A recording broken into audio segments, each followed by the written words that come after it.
आपण पाहत आहात प्रेस मीडिया न्यूज। प्रेमविवाहातून जावयाची सैराट स्टाईल हत्या, कुटुंबातील सदस्यांवरही हल्ला। पळून जाऊन प्रेमविवाह केल्यानं संतापलेल्या मुलीच्या नातेवाईकांनी तरुणासह त्याच्या कुटुंबियांवर कोयते आणि चॉपरने प्राणघातक हल्ला केल्याची घटना समोर आली आहे। या तरुणाचा मृत्यू झालाय तर त्याच्या कुटुंबातील 7 जण जखमी झाले।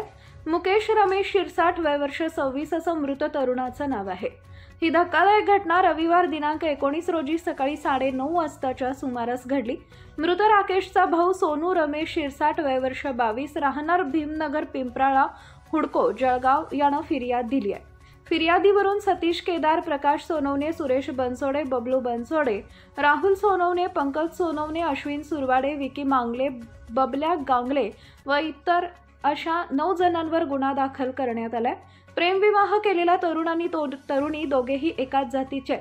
दिलेल्या माहितीनुसार भाऊ मुकेशने 3 ते 4 वर्षापूर्वी पूजा शिरसाट हिच्याशी पळून जाऊन प्रेमविवाह केला होता।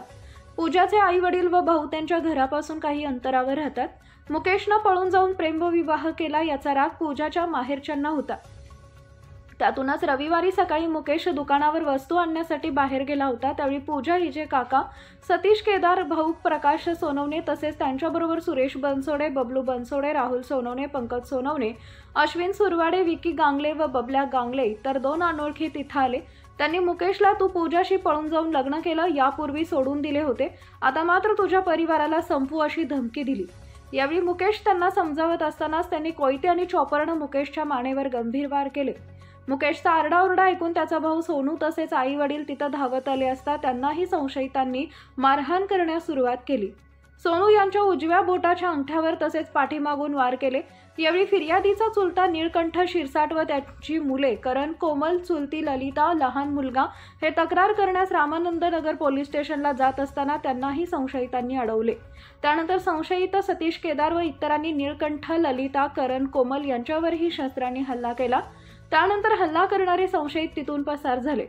जखमींना कुटुंबियांनी तातडीने रुग्णालयात दाखल केले। त्यात गंभीर जखमी मुकेश यांचा उपचारादरम्यान मृत्यू झाला। या प्रकरणी 4 ते 5 संशयितांना ताब्यात घेतल्याची माहिती पोलिसांनी दिली आहे। दरम्यान या घटनेमुळे पिंपराळा आणि हुडकोत तणावपूर्ण वातावरण आहे। या ठिकाणी मोठा पोलीस बंदोबस्त तैनात करण्यात आलाय। Bureau report, press media, Suraj पारवे।